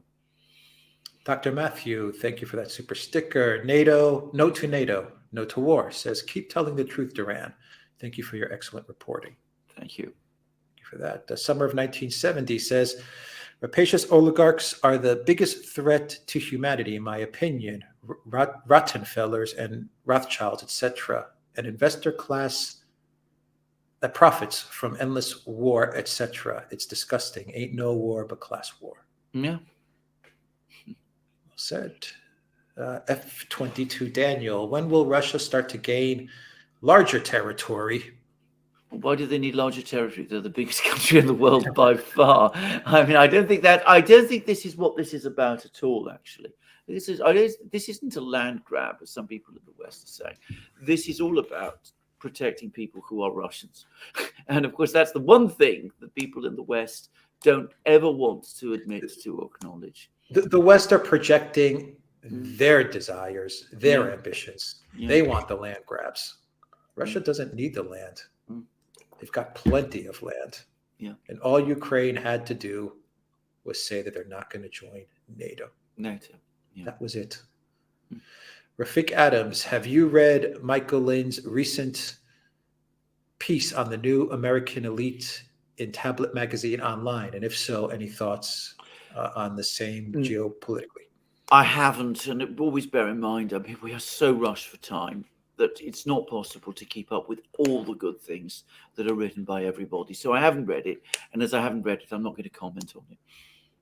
Paul A. says, with regards to family and friends, the truth can't be told. It has to be realized. I completely agree with that. That's always been my own experience.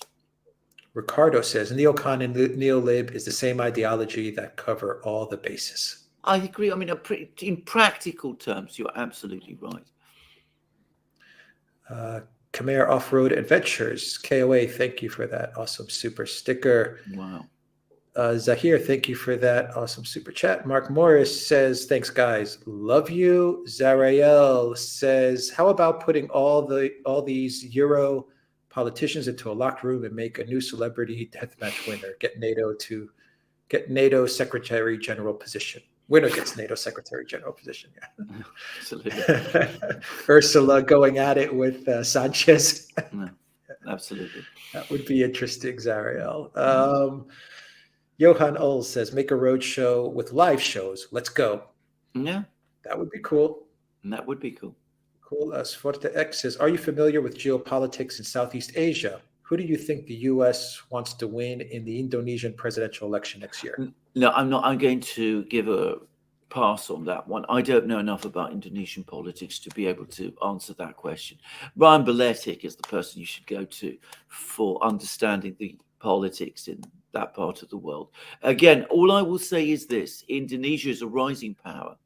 I think the Americans will find, if they are trying to control elections there, that they can only do so to a limited extent.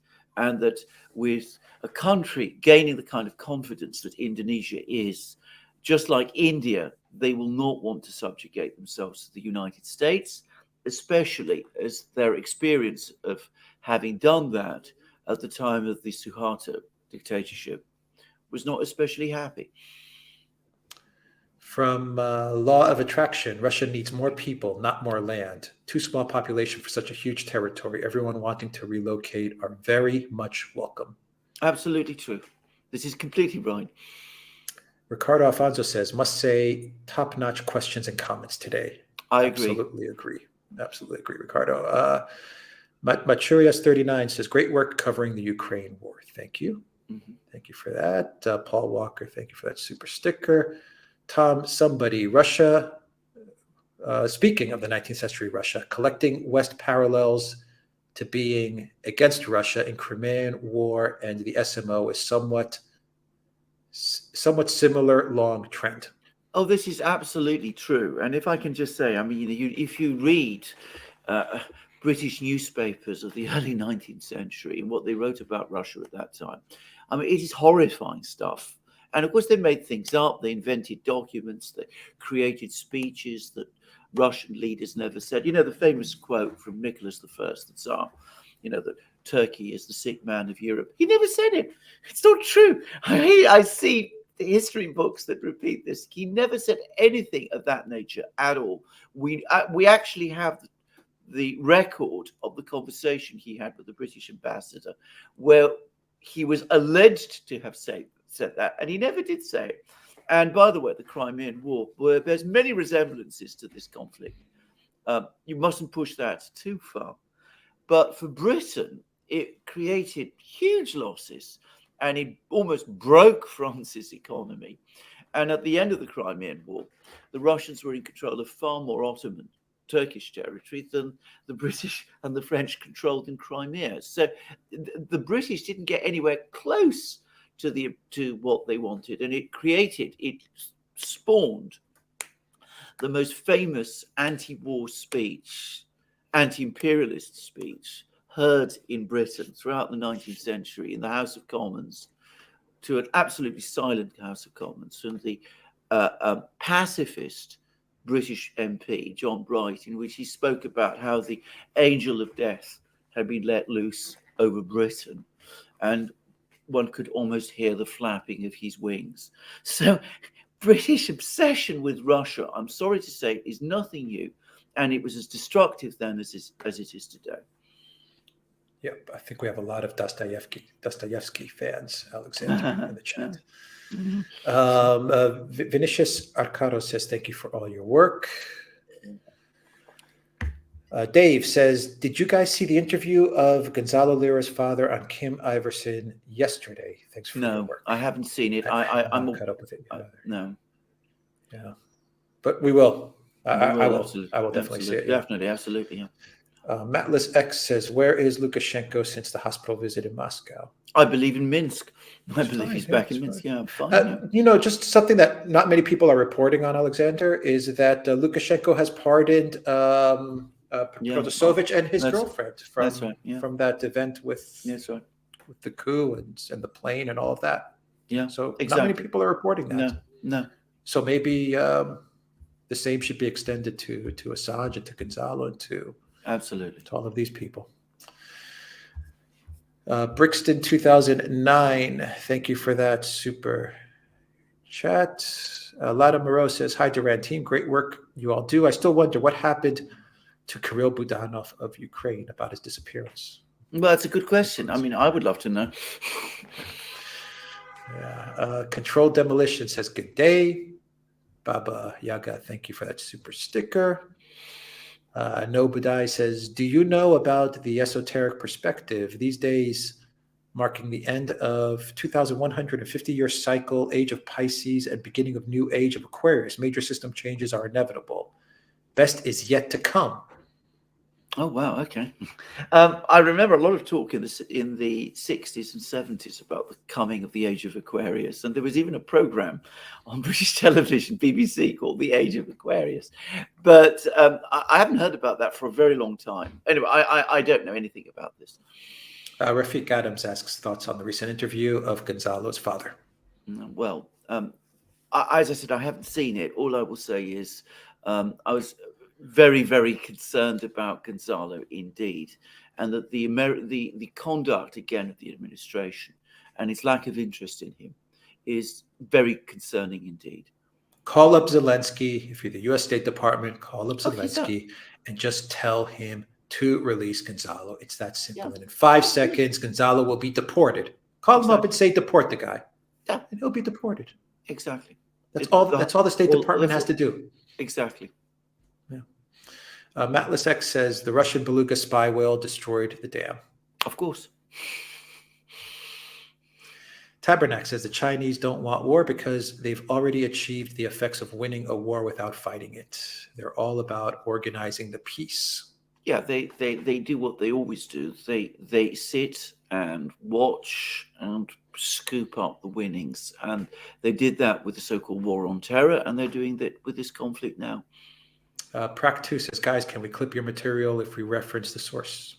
Yes. Yes. JF says, gentlemen, your program and presentations are the best lessons in geopolitics anyone can attend. Your collective insight and brilliance are second to none. Thank you for your ethical and transparent commentaries. Thank you for those very generous and kind words.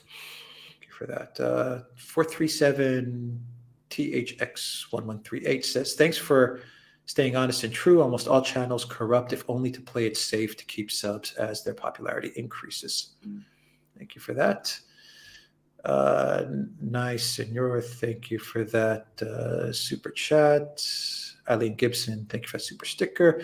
Rafiq, question for both. Do you think Americans will peacefully recover from the neoconservative ideology? How soon? Seems too deeply rooted in elite.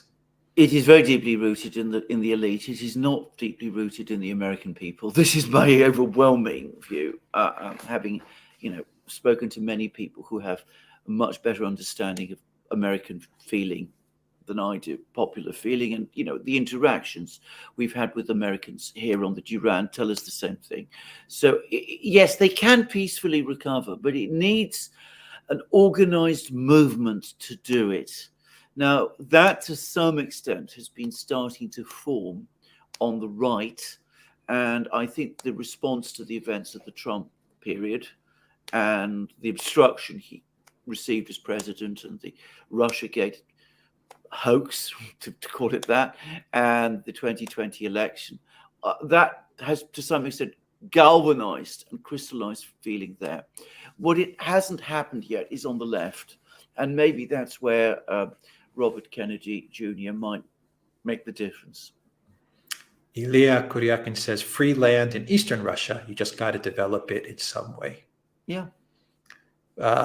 Pathetic Albion says, Duran, any thoughts on the joint 60-ship and strategic bomber party in the Pacific?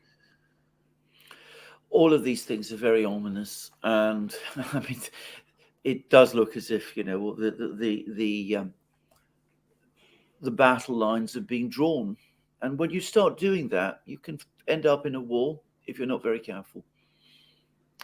Tree 3 Climber says, for the other side of their story. Thank you. Yeah.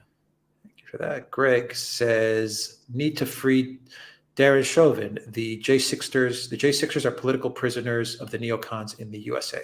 Well, the J6ers, it's an unbelievable situation. People held in prison without trial. I mean, it's absolutely, absolutely shocking what has happened to them. About Chauvin, all I can say is the best analyst of this by far, to my knowledge, is Robert Barnes. He has explained that case superbly well, and I have nothing to add to what he says.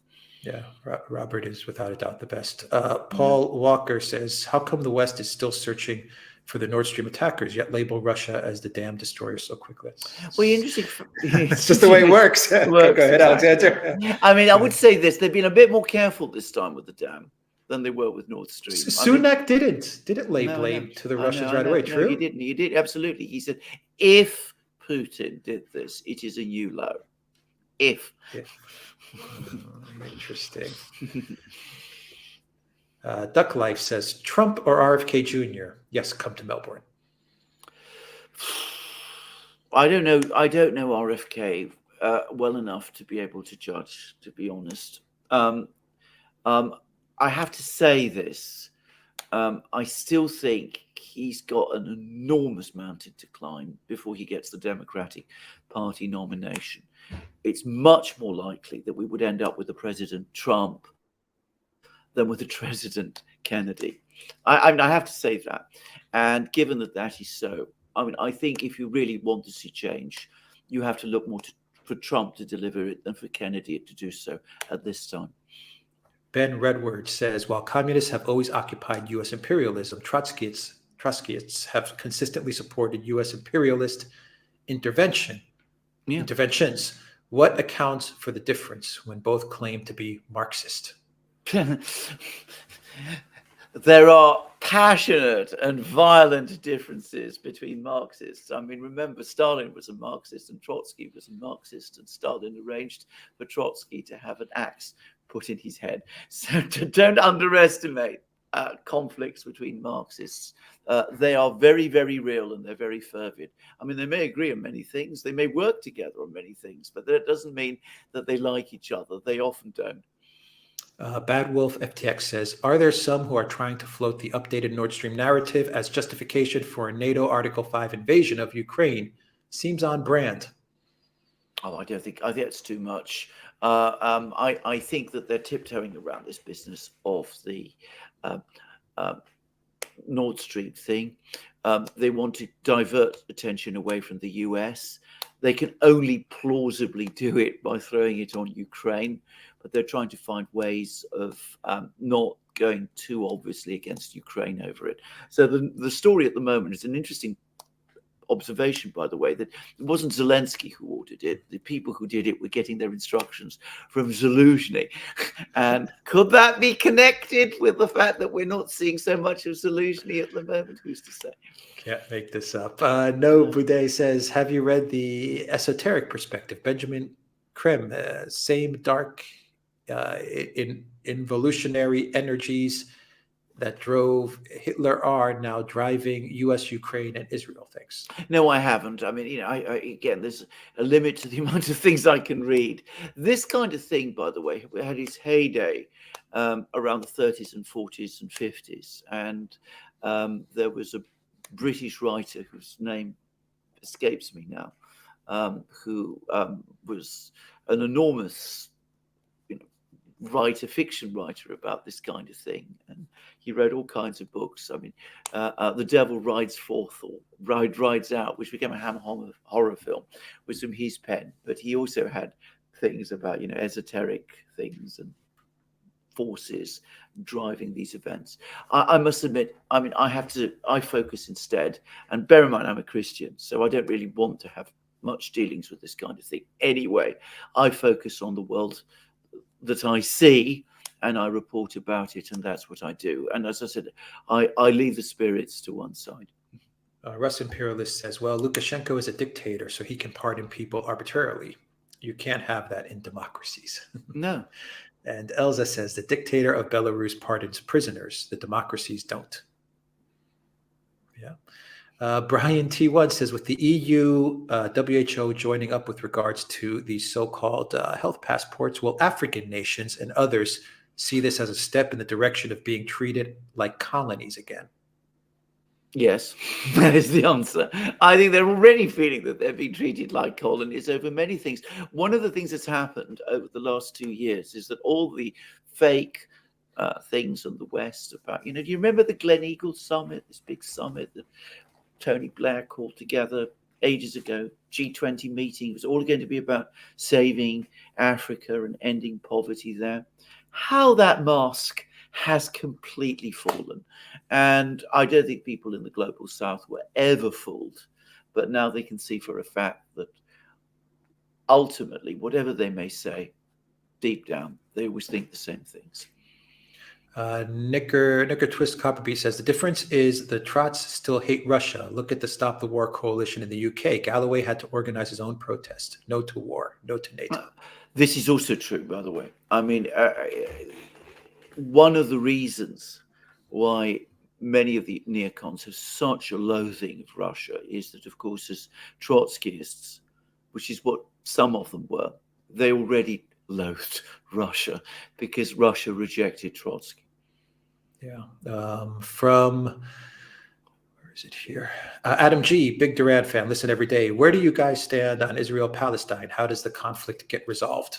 It needs to be resolved through negotiations, and it needs to an acknowledgement on Israel's side. And I'm going to say this, I mean, it may upset some people, but I mean, I think they need to understand and acknowledge the fact that there is this Palestinian people who live in this territory, who have and deserve civil rights, and a state that they can fully participate in.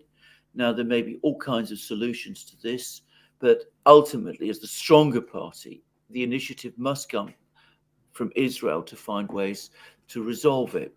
And I appreciate that there are very violent people on the Palestinian side. But if you go back to the Chechen wars of the 1990s and 2000s, what eventually happened there was that the Russians resolved them by saying, some people, they're beyond, we can't talk with them, but trying to find leaders you can talk with and can make deals with, and at the same time, take those leaders seriously. Don't try and manipulate them. Don't try and treat them as your vassals or your puppets. Negotiate with them as proper leaders and look for a just, sustainable solution. Now, I think it can be done. And one day I think it will be done, by the way. But it's going to take a long time before it happens. Elsa asks, will Robert come on the show soon? Yes. Shows with Robert Barnes are always just they're epic. Yeah, they are epic. Let's see, a few more. Alexander Manvir Sindhu says, do you think Zelensky's recent visit to Moldova is a prelude to a Ukrainian invasion of Transnistria? Many people are talking about this, and it might very well turn out to be. If the current offensive fails, he still needs a victory, so why not in Transnistria? And I got the impression that Maria Sandu was not by any means closing the door to that. So, it could happen. Of course, he went to Moldova to participate in this European summit that happened there, which was a complete flop. I mean, they didn't come out with any kind of substantive decisions at all. Yeah. He says, would Russia do more mobilization if lines are static? Well, at the moment, they're ruling it out, but I don't think you can rule that out. It might happen. We'll see. Bashar, thank you for the super sticker. Mikhail says, what is your view on devolution? The Biden White House doesn't have the nuclear codes, no nuclear weapons available, or? Question mark. You know something? Once upon a time, I would have been extremely concerned about the possibility of other people controlling the nuclear weapons codes, other than the elected president. I have to say that at the moment, there's more level-headed people in the military who have some say in how these weapons are used, rather than this president we have at the moment. I might even feel relieved. But these are disturbing questions, and I don't really want to probe too deeply into them. Law of Attraction says Serbia has agreed to supply weapons to Ukraine. What is this move about? This is completely not true. It's not what Vucic said at all. I've read the interview. What he said was, yes, Serbia is an arms exporter. Might some of our weapons find their way to Ukraine? Possibly. We can't guarantee that third parties won't transfer some of our weapons to Ukraine, but that's not what we are going to do ourselves. Elena says we are living in Isaac Asimov's novel with foundations and secrecy. Yeah, absolutely. The Foundation trilogy and all that from the 50s were extraordinary science fiction books. Alexander, thank you for your super chat. Rick says, ever have Gerald Celente on? To be honest, Alex, this is one person I'm not familiar with. I don't know whether you know this. Yeah, I'm not familiar either. But we'll look him. We'll look him up. We'll get familiar with him. Yeah. Chris says, greetings from Cyprus. Let's organize a get-together next summer in liberated Odessa. Excellent job, guys. Excellent. Thank you. Thank you, Chris, for that. And Greg, thank you for that super chat. And Alexander, I think we can wrap this one up. Yeah. As somebody said, this has been an absolutely outstanding live stream. The questions have been superb. And, well, I hope the answers have at least approximated to that quality. Thank you, everybody, for amazing questions. Mm-hmm. Let's see. Scott Ritter says Iran has the Kinzhal and Israel cannot stop it. Is it the Kinzhal? No, I don't think so. I think they've developed something that they say is a comparable weapon Comparable. to the Kinjal, Yeah. but they've just developed it themselves. Whether it really is a equivalent to the Kinjal, I'm a bit skeptical. But anyway, we'll see. We'll see. All right. That is the live stream for this Thursday. Thank you to everyone that watched us on Odyssey, Rockfin, Rumble, theduran.locals.com, and YouTube, as well as Telegram. Give a shout out to everyone on Telegram also. And a shout out to our moderators, William Justice, Zarael, Peter, Reckless Abandon is with us. And that is everyone that was helping us to moderate today as well. All right, Alexander, any final thoughts before we wrap it up and start uploading some videos for the day? I mean, it's an outstanding live stream, but let's not forget it's the offensive that Ukraine is launching, which is the big news at the moment. And we'll see. We'll see. Gerald Celente is the founder of Trends Journal. He's an economic genius. Okay, we'll look him up definitely. We will get him on then, Sparky. Okay. Thank you for that. All right, take care, everybody. Okay.